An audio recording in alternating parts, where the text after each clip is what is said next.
Hello, my friend, and welcome to Pro Wrestling Daily. My name is Aaron Machbitz. Let's talk about WrestleMania 42 and the ticket prices and also the lack of tickets sold for the upcoming WrestleMania, which is in about 4 weeks in Las Vegas for the second year in a row. So WWE has finally decided to drop the prices for WrestleMania 42.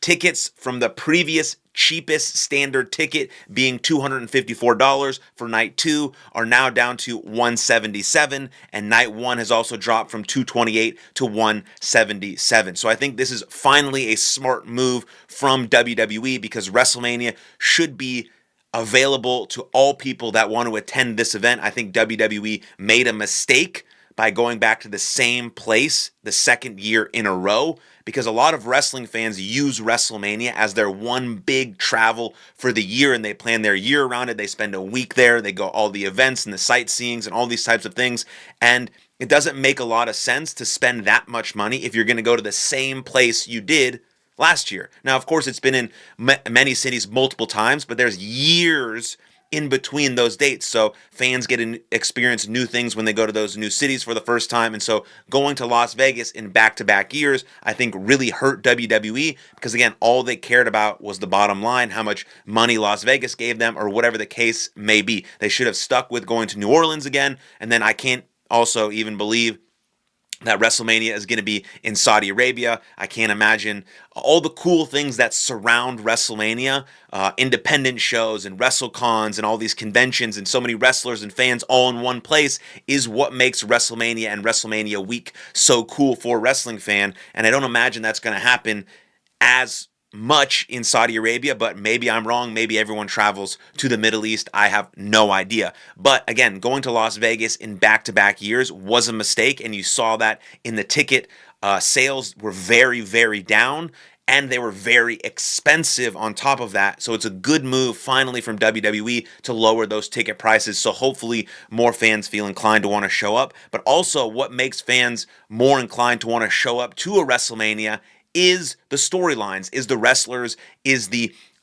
people that are going to be at WrestleMania, the matches, the stories, the narratives that draw them in, that get them excited about WrestleMania.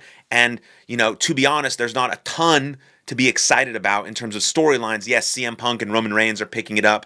Hopefully Randy Orton and Cody Rhodes really dive deep into their story and tell that story great for WrestleMania. And then there's not really much else outside of potentially this Brock Lesnar drama that we've been hearing about being rumored. So Brock Lesnar made an open challenge a couple weeks ago. No one showed up for that. And then on the other hand, Obafemi has been featured and looking like an absolute monster and a beast, and WWE is trying to build him up. So the best possible option, like I've stated on previous videos, is for Brock Lesnar to face Obafemi, and the best decision for WWE moving forward is for Obafemi to pin Brock Lesnar in the center of the ring. 1, 2, 3, no shenanigans. Obafemi beats Brock Lesnar. That elevates him immediately. Then he goes into a big-time feud after WrestleMania and really set him up to become a champion in WWE and be the future of WWE, along with potentially a Braun Breaker or Trick Williams and things like that. But the rumor backstage is that Brock Lesnar is causing a lot of drama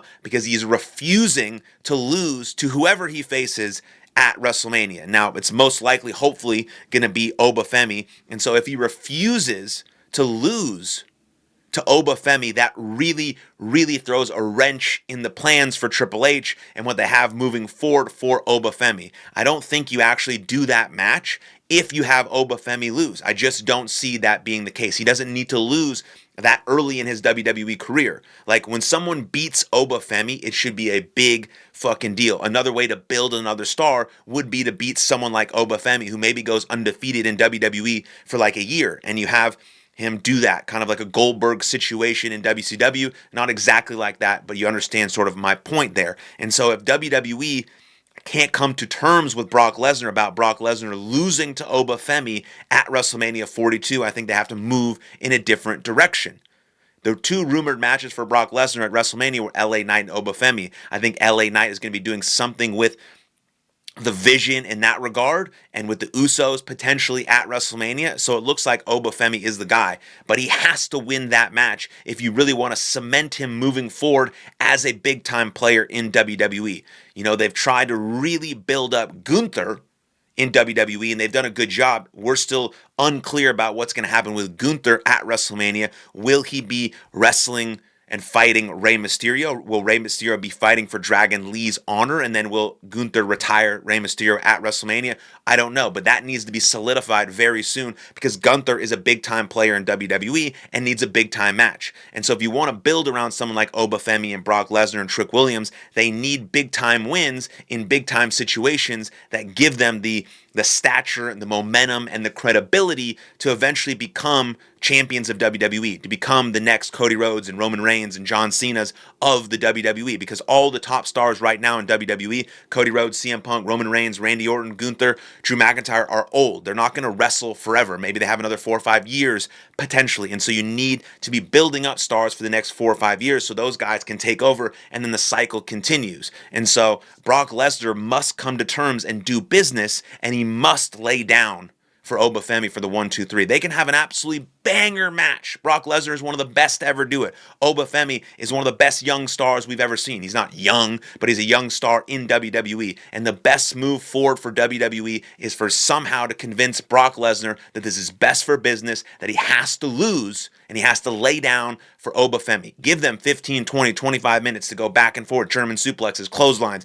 just slobber knocker type shit, going through a table, all of this big man stuff that we saw a glimpse of with Rusev, but you just extend that out with someone as good as Brock Lesnar, and then eventually Obafemi pins him, gets the win, and his credibility skyrockets. That's what WWE has to make happen. And if Brock Lesnar refuses to do that, I think they have to find a different opponent for Brock Lesnar who he can just beat, I guess. And they have to find a different opponent for Obafemi who he can have a big match with, but also beat and cement his stature moving forward. That's just what I think. Let me know what you think in the comments down below. And then like this video, subscribe to the channel, and I'll see you guys next time. Lots of love. Cheers.